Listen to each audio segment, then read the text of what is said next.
Pemirsa, Anda masih bersama kami dalam One on One dan masih bersama saya hari ini narasumber di program One on One episode kali ini, Mangata Todinalo. Baik, Bang Mangata, kita bicara atau masuk dalam terminologi yang namanya anak berkonflik dengan hukum.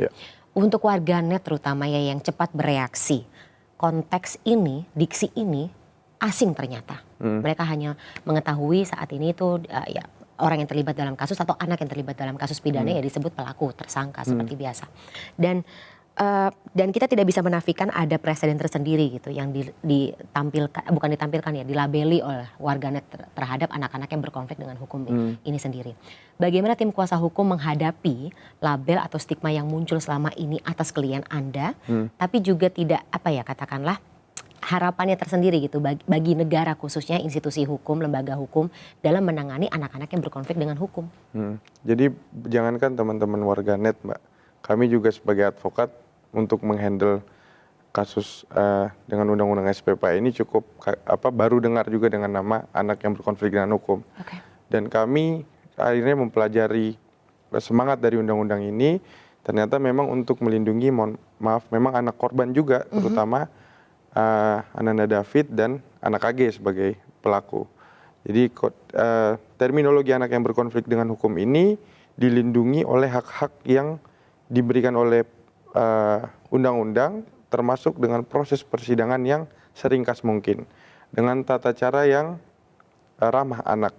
Jadi istilahnya itu bukan hanya asal istilah, tapi memang treatmentnya memang diatur sedemikian rupa dalam undang-undang perlindungan anak dan undang-undang SPPA pasti. Dan itu kami lihat selama ini cukup dan sangat berjalan dengan baik, Mbak. Dari baik tingkat kepolisian sampai tingkat kejaksaan ini, sampai saat ini. Yang menjadi pekerjaan rumah selanjutnya adalah bagaimana mensosialisasikan hal tersebut ya. Betul. Tapi kalau untuk durasinya sendiri yang begitu singkat, kalau boleh saya dikoreksi, berapa hari atau berapa lamanya? Jadi di penyidikan itu 7 hari, baru ada opsi perpanjangan 8 hari. Pada saat mau penuntutan ini ada 5 hari, Mbak. Nanti ada opsi perpanjangan 5 hari lagi. Berarti sudah 5, 8, 7, udah 25 hari ya. Nah nanti di persidangan ada 25 hari lagi, Mbak. Tapi masa penahanan pertama itu 10 hari.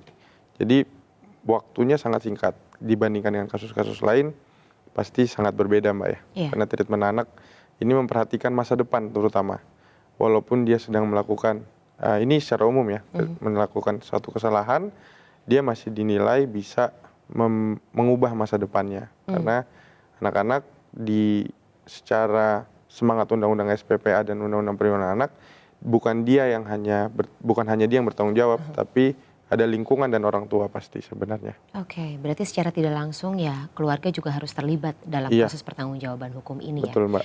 Nah dengan durasi yang sangat sedikit atau sangat sempit itu, bagaimana tim kuasa hukum katakanlah menangani, dan tentunya pasti kan ada langkah-langkah yang berbeda dengan kalau Anda menangani kasus hukum pidana biasa. Betul. Kami kejar setoran, Mbak. Jadi benar-benar berkas itu kami kejar sedemikian rupa. Biasanya kami kan nunggu BAP baru kami kerja untuk bikin draft eksepsi, bahkan nunggu dakwaan dulu draft eksepsinya. Ini kami sudah nerka-nerka dulu nih, Mbak. Dakwaannya apa, pasalnya apa, kami sudah mulai menyusun eksepsi dan pledoinya bahkan. Jadi kami agak kerja, untung tim dari Badranaya Partnership kantor kami ada 8 orang yang ada di tim ini.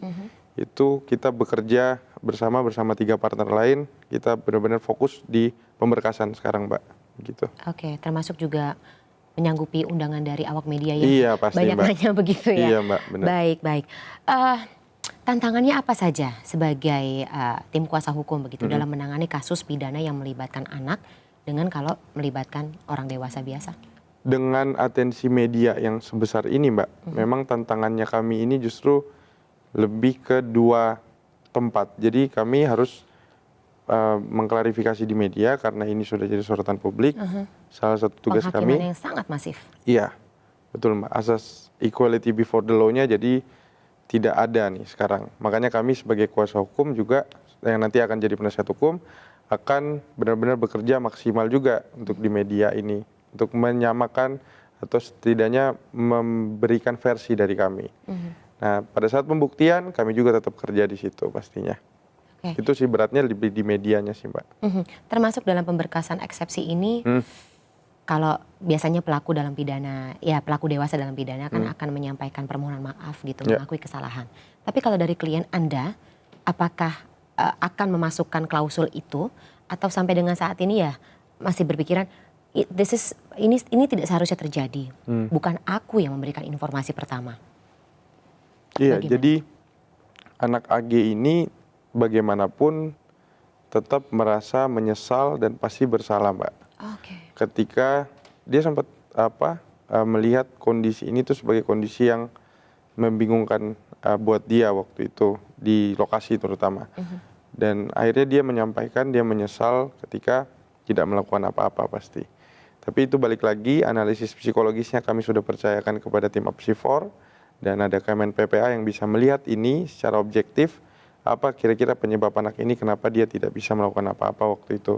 Oke. Dan balik lagi tanpa harus menunggu eksepsi, rasa permohonan maaf itu pasti sudah ada di anak AG dan kami berulang kali di media juga kami sampaikan permohonan maaf dari keluarga, rasa prihatin dan kalau kami berkesempatan ngomong langsung kami akan sampaikan pasti, Mbak, gitu. Kalau ada Tanpa harus kesempatan tunggu tersebut ya. persidangan. Ya semoga kesempatan itu Ya, ada. amin. Ya Amin. katakanlah kan yang namanya Tuhan maha membolak-balikkan hati manusia ya. Amin, Kalau amin, memang Mbak. niatnya baik Ya, bisa terlaksana dengan lancar ya. Saya Iya, Mbak. doakan seperti itu. amin Bapak nih. Tapi untuk AG sendiri, klien Anda mengetahui bagian proses rekonstruksi kemarin dilakukan?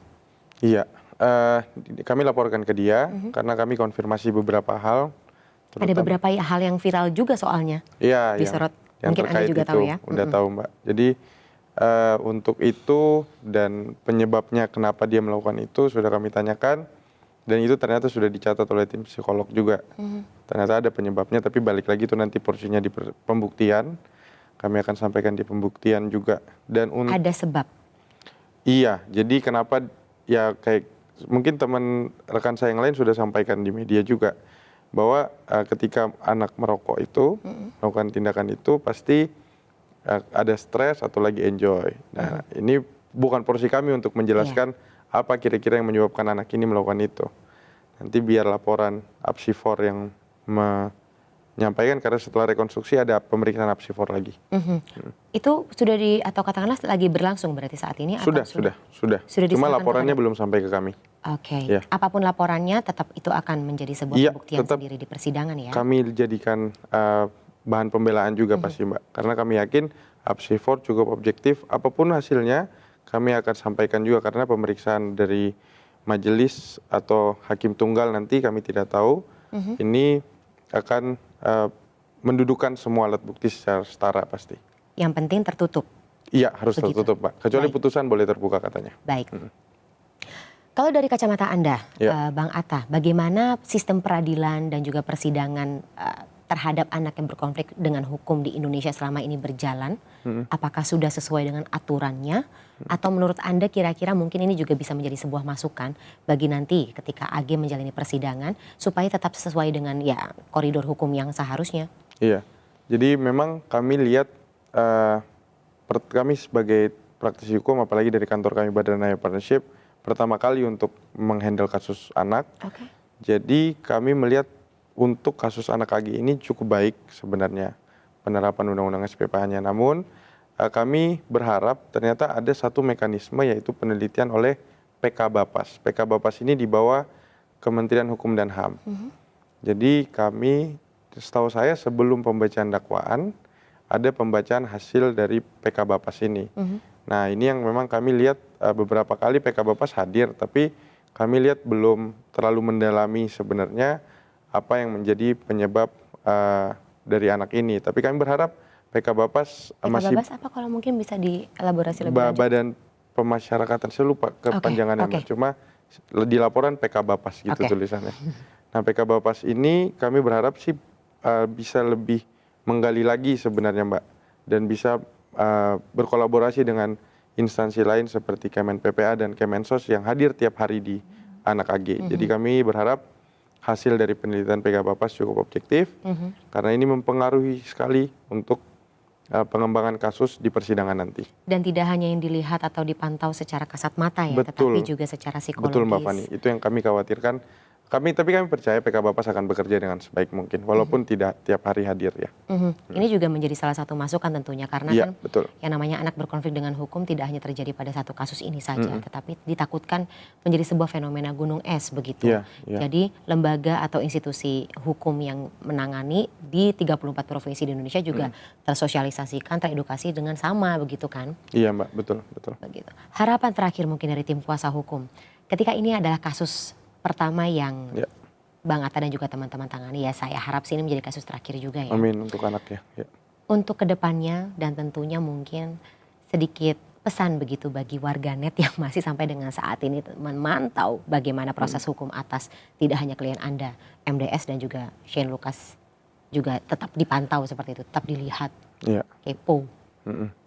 Harapan kami pertama, kami selalu mendoakan Ananda David mendapatkan progres yang luar biasa dalam penyembuhannya. Amin. Kami yakin tim dokter sudah bekerja dengan baik, doa-doa kita semua, bahkan doa dari warganet juga sangat membantu sampai saat ini. Kami yakin percaya semoga dengan kesembuhan Ananda David juga dapat membuka ruang bagi kami untuk bisa bersilaturahmi, karena kami juga mengerti pihak keluarga ingin fokus untuk kesembuhan Ananda David dulu.